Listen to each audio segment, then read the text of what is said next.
Bueno, el profesor Manuel Calvo, amigo y catedrático de Prehistoria de la Universidad de las Islas Baleares e investigador principal del Grupo de Investigación Consolidado ArqueoUIP. Difícil. Ha trabajado principalmente en el estudio de las comunidades prehistóricas en ambientes insulares, incidiendo en los fenómenos ligados a la movilidad y conectividad marítima.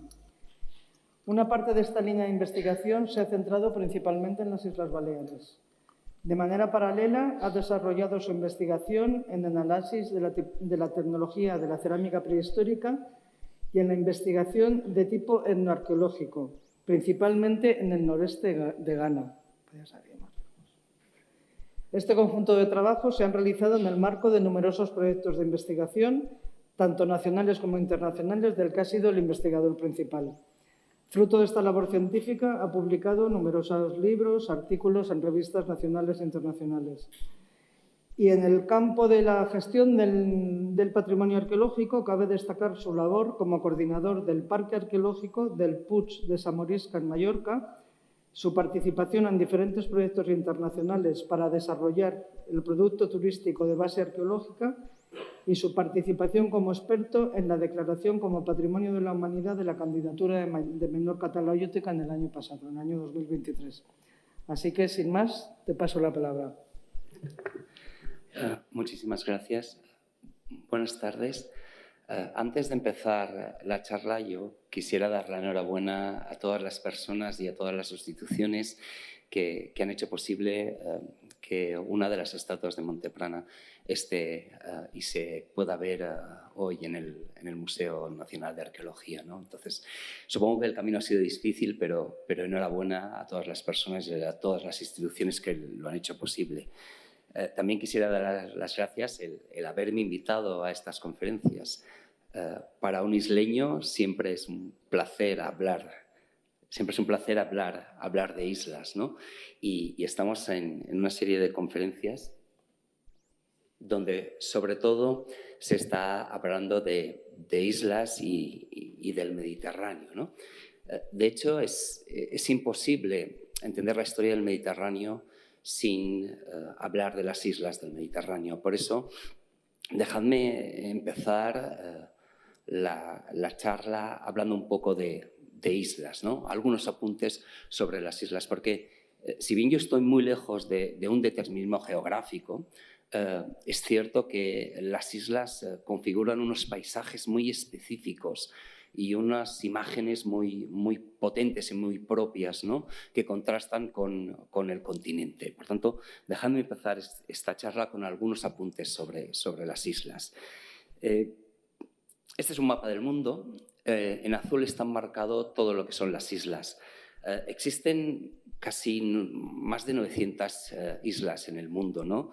De ellas, para que os hagáis una idea, hay unas 11.000 entre islas y islotes que aún no tienen un nombre oficial y aproximadamente ocupan el 5% del espacio terrestre de la Tierra, pero albergan al 11% de la población de la Tierra. Y lo que quizás es más interesante es que normalmente, aunque las islas se suelen caracterizar por tener una baja diversidad ecológica, albergan el 20% de las especies, pues en los ambientes isleños es donde se generan gran cantidad de especies y de endemismos. A modo de ejemplo, solo comentaros el caso de Madagascar, que tiene unas 15.000 especies y de ellas el 85% son especies endémicas, especies únicas en el mundo que están en Madagascar. Hay multitud de tipos de islas. Se pueden clasificar desde muchas maneras. Hay islas continentales que están muy cerca del continente y, por tanto, establecen una relación muy directa con las dinámicas que ocurren en el continente. Por el contrario, hay otras islas que están enormemente alejadas de tierra firme del continente. Quizás la isla Bouvet es la isla que está más alejada del continente y probablemente Rapa Nui, la isla de Pascua, es de las islas alejadas la más famosa. Hay islas no solo en el mar, en los ríos y en los lagos también hay islas, ¿no? Quizás la isla más famosa la isla fluvial más famosa sea la de Manhattan. Hay islas artificiales, ¿no? Dubái es un especialista en construir islas artificiales, tanto las que configuran el mapa mundi como las diferentes palmeras. Empieza a haber islas de plásticos, ¿no? Especialmente en algunas zonas del Pacífico. Hay islas tropicales, hay islas abandonadas, hay islas en zonas muy frías, hay islas habitadas, ¿no? Esta es un caso muy especial, es la isla Mijingo, que está en el lago Victoria y pertenece a Kenia, pero forma parte de un complejo conflicto territorial, ¿no? Porque si bien la isla es de Kenia, Uganda reclama todas las aguas que están alrededor de la isla, donde los pescadores de Mijingo están pescando, ¿no? Por tanto, hay islas enormemente habitadas, hay islas desiertas. Otra clasificación interesante que es verdad que se tiene que matizar mucho, pero que a mí me gusta bastante, es la que propusieron en los años finales de los 40 Lefebvre y Braudel, ¿no? Y que tiene cierto interés a nivel histórico, ¿no? Ellos definían entre las islas Carrefour, aquellas que se encontraban en puntos centrales de los fenómenos históricos, ¿no? Y frente a ellas las islas Conservatoire, ¿no? Aquellas que quedaban como alejadas, como fosilizadas de las grandes dinámicas, ¿no? En el Mediterráneo, a lo largo de la historia, podemos ver cómo las islas del Mediterráneo van cambiando y van pasando a ser islas Carrefour y a veces a convertirse en islas Conservatoire, ¿no? Por tanto, tanto Febvre como Braudel incorporan en el análisis de las islas un componente contingente, ¿no? Las islas van cambiando, no son un espacio físico, ¿no? Es sencilla la definición de isla, pero es mucho más compleja entender lo que significa una isla y ser isleño, ¿no? Una isla, en la definición clásica, pues es una porción de tierra rodeada de agua. Si atendemos a su etimología, veríamos cómo alrededor del concepto de ínsula, del latín, pues se vinculan muchas otras palabras y muchas de ellas están relacionadas con el concepto de aislamiento, ¿no? Entonces, insularidad, isla, aislamiento empiezan a configurar ciertos espacios comunes en el imaginario, ¿no? Mientras estaba preparando esta charla, vi como insulina también viene de isla. En este caso no tiene nada que ver con las islas, ¿no? Pero es cierto que el nombre se deriva de unas células del páncreas que se llaman los islotes de Langerhans, ¿no? Que son los que producen todos esos problemas derivados de las diabetes, del azúcar, ¿no? Entonces, la insulina, que es una de las medicinas que se utilizan, pues deriva de ínsula en relación a estos islotes, ¿no? Sin embargo, a la hora de analizar las islas, no debemos analizar o no deberíamos relacionar tanto el concepto de isla con el concepto de aislamiento, visto desde el continente, sino más bien con el concepto de diferencia, de alteridad, ¿no? En este sentido, las islas son vistas y han sido vistas como algo distinto a lo que es tierra firme, a lo que es el continente. Y los isleños han sido vistos como personas distintas a las personas continentales. Y esto se refleja a lo largo de la historia en multitud de casos, ¿no? Entonces aparecen imágenes, paisajes, arquetipos y estereotipos insulares. Algún repaso rápido, ¿no? La idea de la isla como el lugar donde está el primitivo aislado, ¿no? Es un mito en algunos casos, porque los descubrimientos del hombre de Flores en la isla pues vienen a referenciar que efectivamente, ¿no? El aislamiento produce evoluciones propias, como fue en este caso el hombre de Flores, ¿no? El mito de las islas como paraísos, ¿no? Quizás Paul Gauguin fue el que mejor lo reflejó a través de sus cuadros. el concepto de islas como lugares donde habitan seres peligrosos. No os podéis imaginar el impacto que tuvo en Inglaterra, en Gran Bretaña, la muerte del capitán Cook, ¿no? Y cómo impactó esa muerte en el imaginario de esas islas como lugares peligrosos. De hecho, hace unos pocos años, un visitante no autorizado a Sentinel del Norte pues murió, fue asesinado por los habitantes de Sentinel del Norte que no quieren que los vayan a visitar, ¿no? Las islas como lugares donde habitan seres peligrosos, ¿no? Ya lo ha comentado el anterior ponente, ¿no? Circe, que convierte a los compañeros de Odiseo en cerdos, o Polifemo, que lucha con Ulises. Pero también son lugares de utopías, ¿eh? Son lugares donde se han utilizado para ubicar las sociedades utópicas, ¿no? Desde Tomás Moro hasta Platón o incluso Cervantes con la isla Barataria, ¿no? Bueno, las islas imaginadas son numerosas, las islas que se imaginaron en una geografía no existente, ¿no? Una de las más famosas es la isla de San Valentín, ¿no? Que después de haber sido tragado por un pez, pues es vomitado en una isla, ¿no? O las famosas islas de Brasil, de Penglai, de Thule, etc. Son los espacios para el encuentro con Dios, ¿no? De hecho, las comunidades eremitas y cenobitas del cristianismo primitivo que fueron a la búsqueda de Dios en el desierto, cuando este cristianismo primitivo se traslada a Europa, los lugares donde van a buscar a Dios a través del aislamiento son las islas, ¿no? Quizá la isla de Skilling, que es una de las más famosas. Y como no, la cultura pop no ha quedado al margen de las islas, ¿no? No es casualidad que Jurassic Park esté ubicado en una isla. De la misma manera que el universo de Frank Herbert o la peli de Villeneuve no entienda y no conciba a los planetas como si fuesen islas, ¿no?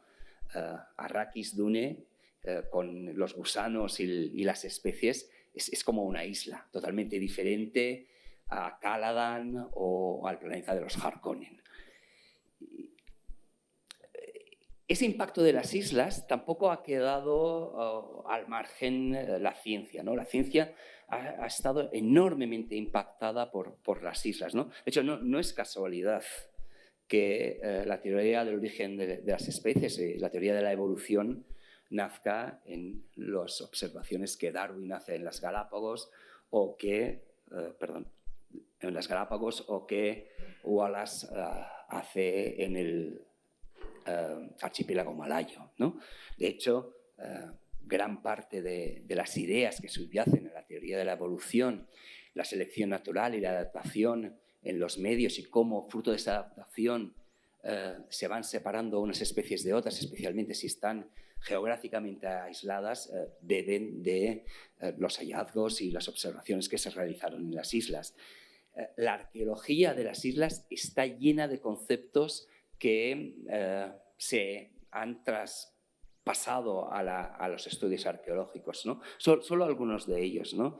El concepto de islas como laboratorios, ¿no? Las islas como un lugar aislado, donde se puede controlar mucho lo que entra, lo que sale, la manera en que entra y lo que sale, se convierten en un laboratorio perfecto para estudiar a las sociedades humanas, ver cómo han evolucionado y luego traspasar estas ideas a lo que ocurre en el continente, ¿no? Esa fue una idea muy potente, muy repetida a lo largo del siglo XX. O la idea de las esoteric efflorescence o el desarrollo exagerado, ¿no? Tanto Shallings como Evans, que proponían que las islas generaban unos ambientes muy específicos que hacía que las sociedades isleñas generasen desarrollos culturales donde la monumentalidad ejercía un elemento primordial, prioritaria a la hora de entender e identificar a esas comunidades isleñas, ¿no? Y de hecho, estos días que estamos hablando de nuragas, de talayots y de este tipo, no deja de beber de estas ideas, ¿no? De la idea de islas, de espacios isleños, de espacios culturales, de desarrollos arquitectónicos monumentales. Y no deja de ser cierto, ¿no? Los nuragas en Cerdeña, las torres en Córcega o los talayots en las Baleares.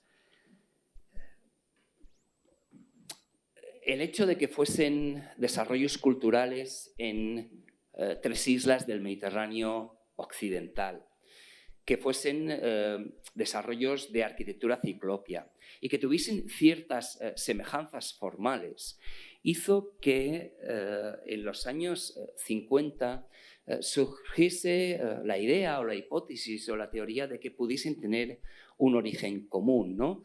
El primer autor que propuso esa idea de un origen común entre las 3 culturas, las 3 grandes culturas ciclópeas de las islas del Mediterráneo occidental fue René Geoffroy, ¿no? Aunque sobre todo fue Grosjean el que impulsó más esta idea de un origen común, ¿no?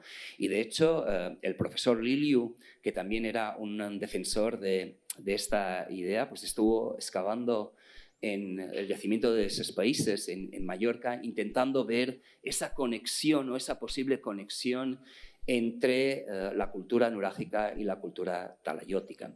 Esta idea de conectar estas 3 culturas de las islas del Mediterráneo occidental tiene que entenderse dentro de un paradigma teórico de interpretación arqueológica que se llama historicismo cultural, ¿no? Donde el difusionismo es una de las grandes herramientas para explicar el desarrollo de las innovaciones, ¿no? En ese sentido, 2 cosas que se parecen pueden haber tenido un origen común, ¿no? Y esa era la idea que subyacía.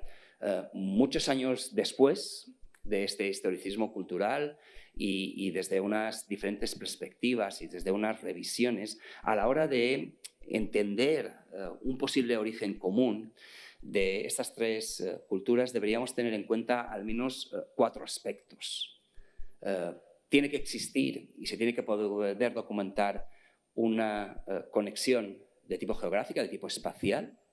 2, tiene que haber cierta conexión temporal, tienen que coincidir en el tiempo. 3, tenemos que ver cierta conexión cultural con la presencia de cultura material de foráneas, con la existencia, como hemos visto en la anterior conferencia, de procesos de hibridación, de mímesis, de imitación, bueno, todos estos fenómenos. Y luego tenemos que ser capaces de explicar cómo se generó ese fenómeno del contacto, ¿no?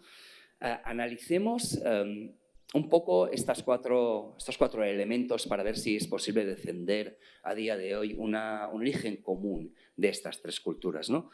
Primero, lo que podría ser la conexión espacial, ¿no?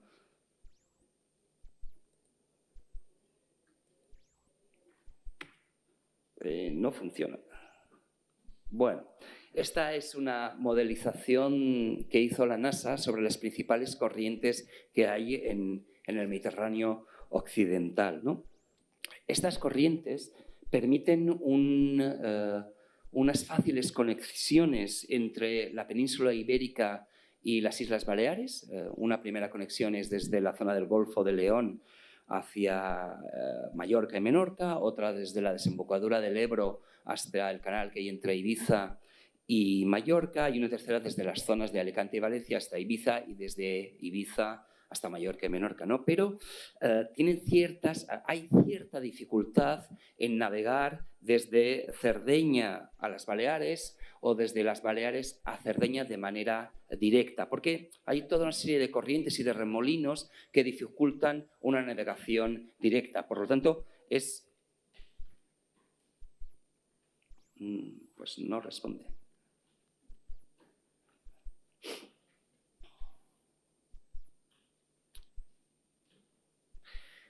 Esperemos un poco, a ver si se soluciona.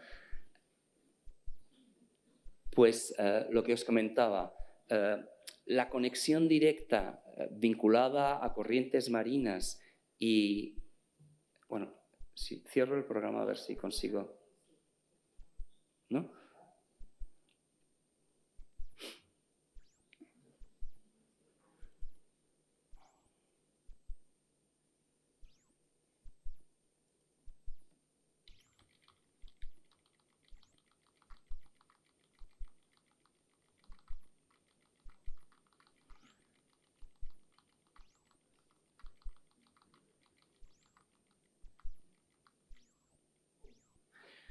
Lo que os comentaba, ¿no? Las corrientes marinas sí que permiten una fácil conexión desde la península a las Islas Baleares, pero es difícil una conexión directa entre Córcega, Cerdeña y las Islas Baleares. No solo porque las corrientes y los vientos dificultan esa conexión, sino porque además no hay una conexión visual. Hay unos desiertos marinos que impiden una conexión visual directa. Por lo tanto, es mucho más fácil la conexión entre Córcega y Cerdeña hacia las Baleares si subes hacia la desembocadura del Ródano y luego vas bajando hacia la costa del Golfo de León y desde allí hacia las Baleares. O si de las Baleares quieres ir hacia Cerdeña, es mucho más fácil bajar hasta las costas del norte de África para luego remontar y subir. Por tanto, la conexión no es tan fácil. Sin embargo, sí existe cierta conexión entre Cerdeña y las Islas Baleares. Hemos hecho todo un análisis de isótopos de plomo que nos permiten saber los orígenes del mineral de cobre de muchos objetos que se han encontrado en las Islas Baleares durante el Bronce final, ¿no? Y este es un poco el resultado de estos análisis. Vemos como mayoritariamente mucho de los materiales de cobre provienen de Menorca. Eso implicaría una conexión entre dos comunidades isleñas muy directa. Un segundo nivel de conexión también entre comunidades costeras de la península ibérica y las Islas Baleares. Una tercera conexión nos está hablando ya de diferentes comunidades que participan, comunidades terrestres, comunidades fluviales, comunidades costeras, comunidades marinas, que permitieron que muchos de los minerales del cobre de la zona del sureste de la península, Linares, Osa Morena, pues llegasen a Mallorca y a Menorca. Y un último nivel habla de relaciones enormemente lejanas, ¿no? Donde han participado multitud de comunidades, ¿no? Desde las zonas de los Alpes, las zonas de Invalley y en algunos casos, concretamente en unos 4 o 5 objetos, el cobre proviene de Cerdeña. ¿Significa eso que hay una conexión directa entre Cerdeña y las Baleares? No. Probablemente hay un continuo intercambio de objetos y de materia prima entre comunidades, generando redes locales de redistribución, algunas de las cuales hace que o permite que materiales o minerales de cobre tan lejanos acaben en las Islas Baleares. La conexión temporal. Bueno, yo no soy un experto en cultura nurágica, pero los primeros evidencias de nuragas podrían situarse en torno al siglo XVIII. En la cultura torreana, en Córcega, en torno al 1600, lo que es la construcción de las torres. En cambio, en las Islas Baleares, la construcción de los talayots a duras penas puede remontarse el año 1000, ¿no? Por lo tanto, no hay una conexión temporal entre estas tres culturas, ¿no? Conexión en relación a la cultura material. No afecta solo a los objetos que puedan provenir, sino también a los conocimientos tecnológicos, a las tecnologías. Es cierto que cuando comparas nuragas, torres y talayots, encontramos algunas soluciones tecnológicas comunes, ¿no? Pero en realidad, un análisis más profundo de la tecnología refleja profundas diferencias, ¿no? Los nuragas desarrollan toda una tecnología de falsas cúpulas, de bóvedas generadas por unión, por acercamiento de hiladas de bloques. En cambio, la cultura talayótica, los talayots o son macizos o siempre generan una arquitectura muy horizontal, a partir de volúmenes verticales y de volúmenes horizontales, que es totalmente distinta a la tecnología de los nuragas, ¿no? No hay materiales sardos en las Baleares, ¿no? La cultura material es absolutamente distinta. Por lo tanto, ¿se puede hablar de un origen común? Bueno, yo creo que a día de hoy hay muchas dificultades para poder hablar de un origen común. Hay unas grandes diferencias cronológicas. La conexión espacial es muy poca y muy discutible, más allá de que es verdad que algunos minerales de cobre llegan a las Baleares. No hay evidencias de conexión de cultura material, ni a nivel tecnológico, ni a nivel de objetos, y por tanto no hay una posible explicación del fenómeno. Bueno, pero también es cierto que a lo largo del segundo milenio las tres islas generaron unos desarrollos culturales basados en una arquitectura ciclópea monumental que generó una profunda identificación entre arquitectura y comunidades, ¿no? Por tanto, más allá de si hay conexiones, sí que es interesante seguir reflexionando sobre esa convergencia. Entremos ya en las Islas Baleares y en lo que es la cultura talayótica. Solo voy a hablar del elemento quizás más paradigmático que son los talayots, ¿no? Bueno, los talayots son unas especies de torres. En algunos casos son macizas, en algunos otros casos tienen una sala interior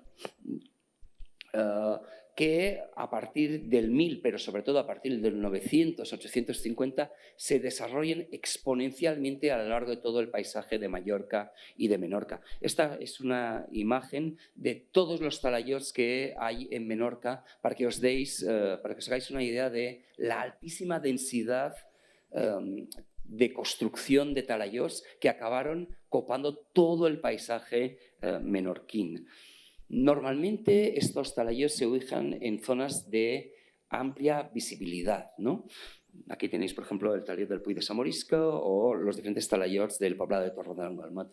Esa ubicación estratégica en el paisaje les permite generar enormes y complejas conexiones visuales, de tal manera que se acababa configurando una red de redes de talayots que se visualizan entre ellos, ¿no? Este es un estudio que estamos realizando junto a Alejandra Galmés de análisis de redes de la visibilidad de los talayots de Menorca, ¿no? Y se puede ver cómo todo el sur, toda la mitad sur de Menorca estaba conectada visualmente con diferentes áreas de densidad de talayots y de densidad de redes visuales.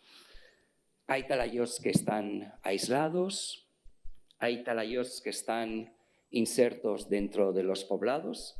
El color lila hace referencia a la primera fase talayótica de este poblado. Lo que no está marcado son las fases más posteriores de la segunda fase del Hierro.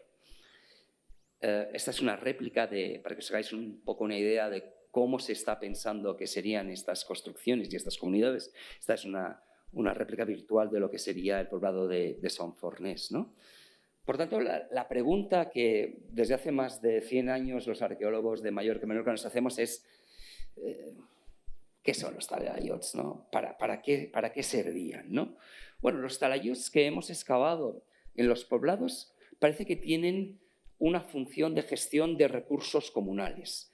En el talayot de Cúrnia, sobre todo, hay una gran concentración de molinos de vaivén, que cuando se ha hecho el análisis he visto que hacían básicamente procesado y triturado de cereales.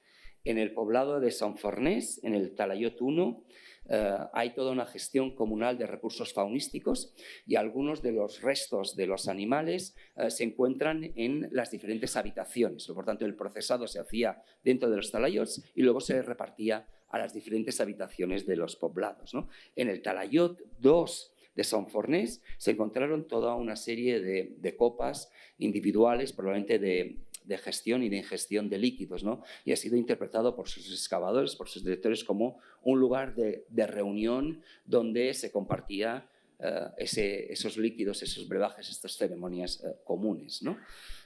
Por lo tanto, bien, esa parece ser la función de las talayots. Pero, ¿qué significado tienen estos talayots en la cultura talayótica?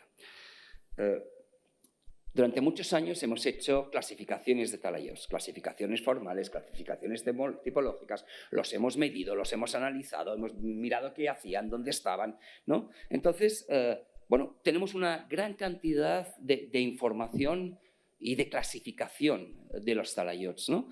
Pero en estos últimos años hemos cambiado la manera o la estrategia de analizar los talayots, ¿no? Y en vez de analizarlo como si fuese un objeto, hemos incorporado lo que se llama el pensamiento relacional y hemos analizado ese objeto como si fuese un nodo de interacciones, ¿no?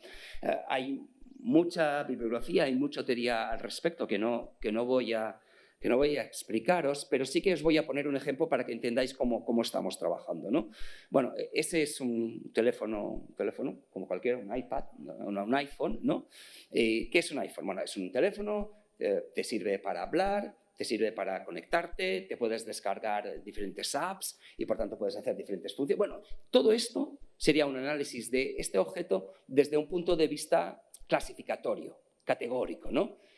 Nosotros hemos trabajado en una perspectiva diferente, que es la perspectiva relacional. ¿Cómo funcionaría el análisis relacional en este objeto? Bueno, pues miremos dónde se ha diseñado. Como todos sabéis, el iPhone se ha diseñado en Silicon Valley. ¿Dónde está Silicon Valley? En California. ¿Qué es California? Pues probablemente el estado más rico de Estados Unidos. ¿Qué es Estados Unidos? Pues probablemente una de las dos grandes potencias mundiales. ¿Quiénes han diseñado el iPhone? Bueno, el iPhone lo ha diseñado esta gente. ¿Quiénes son estos? Bueno, miremoslos, ¿no?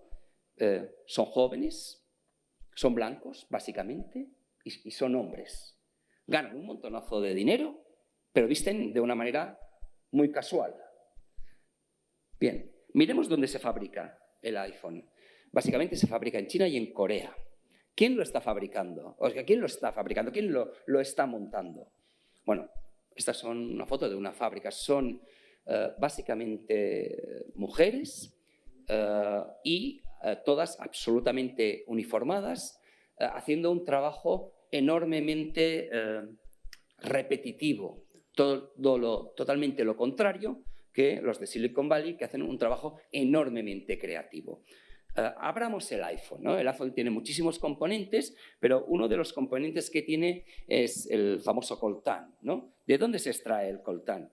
Bueno, básicamente del Congo. Las condiciones de extracción del coltán en relación a cómo se fabrica el iPhone o cómo se diseña el iPhone no tiene nada que ver.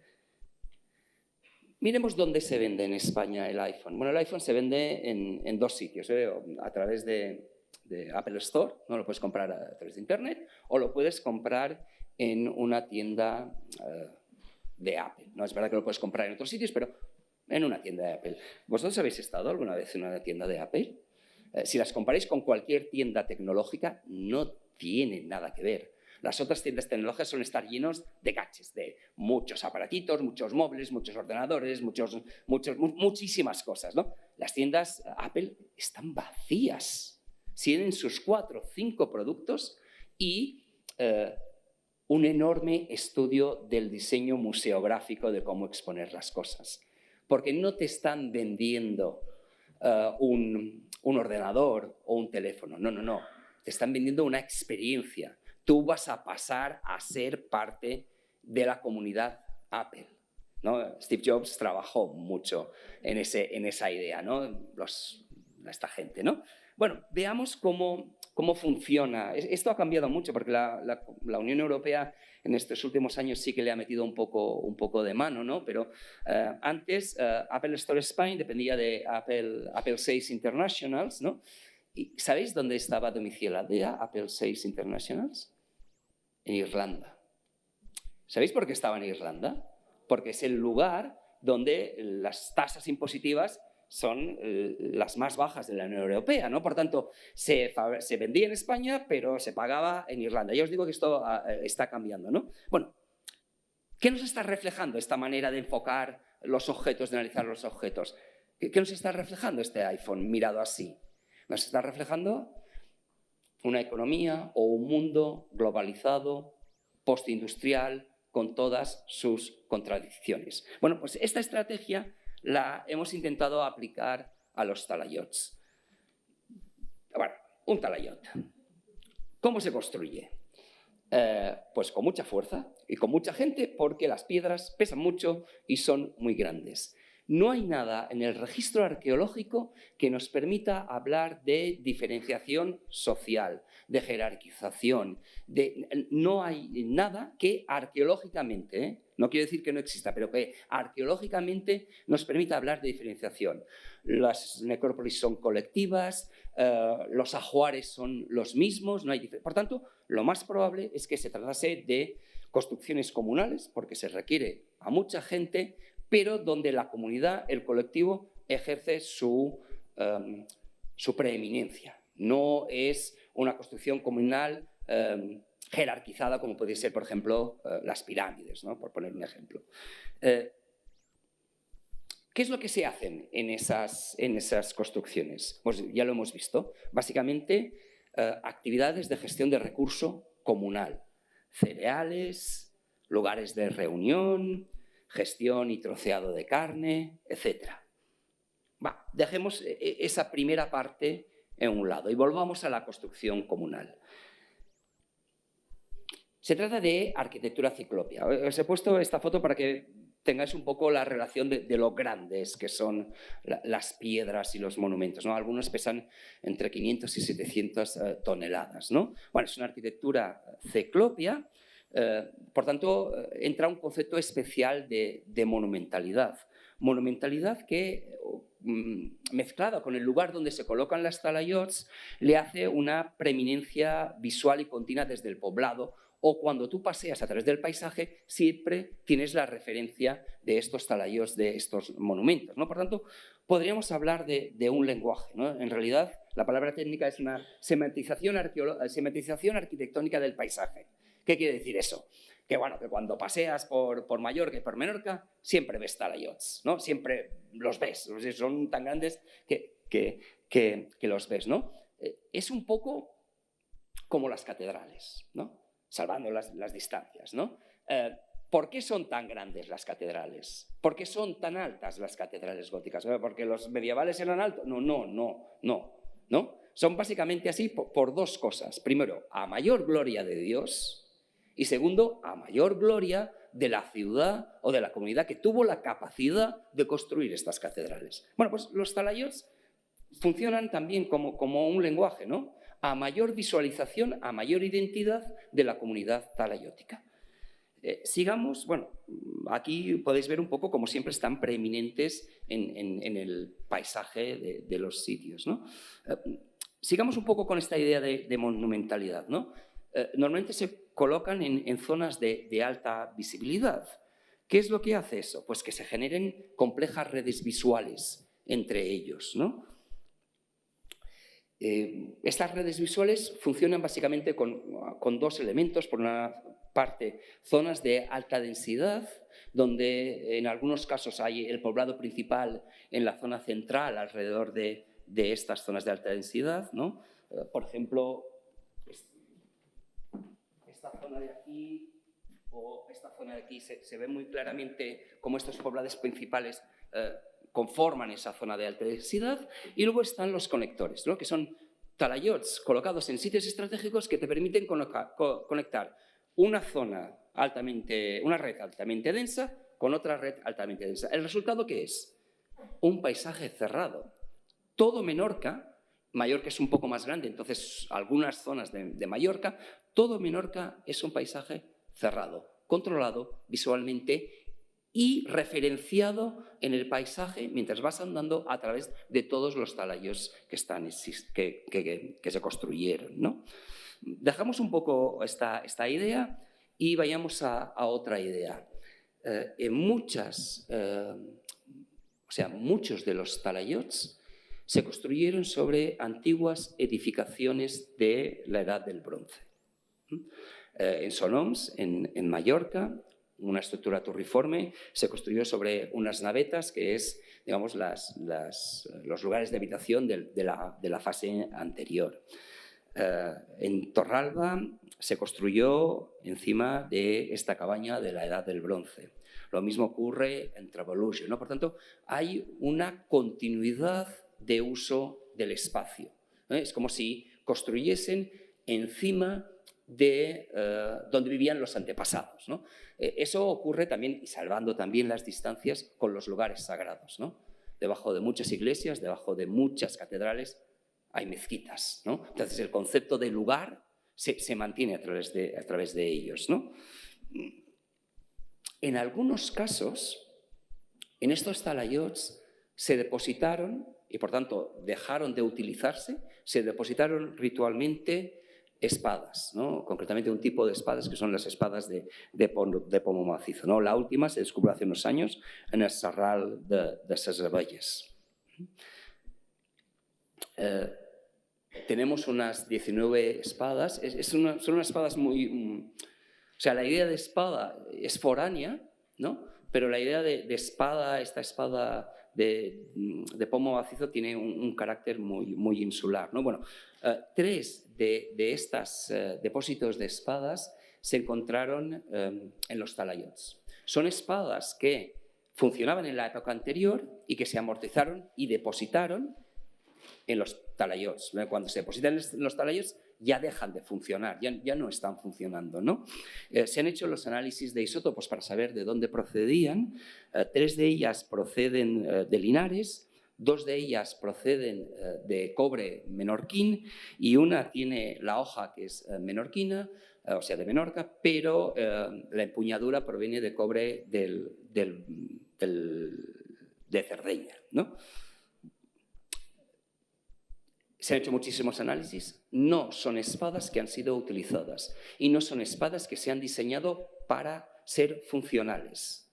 La aleación, el tipo de rebabas que generan, hacen que no son espadas que nunca se han funcionado, por tanto siempre han tenido un carácter simbólico, totalmente coherente porque no funcionan en un mundo con guerreros, porque estos guerreros no existen.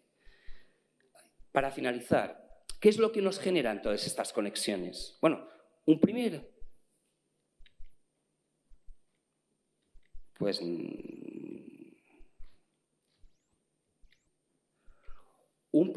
mundo de conexiones nos está hablando de un fenómeno emergente que es el peso de la comunidad. Un segundo bloque relacionado con la monumentalidad nos está hablando de un fenómeno emergente que es el de la identidad. Y un tercer fenómeno nos está hablando de un fenómeno emergente que es el de la memoria. Por tanto, ¿qué significan los talayots? Pues no tengo ni idea. Y podría seguir hablando, y no tengo ni idea. Pero esos 3 fenómenos emergentes, colectividad, comunidad, memoria e identidad, están y estuvieron presentes en estos grandes edificios de la prehistoria de las Baleares. Muchas gracias.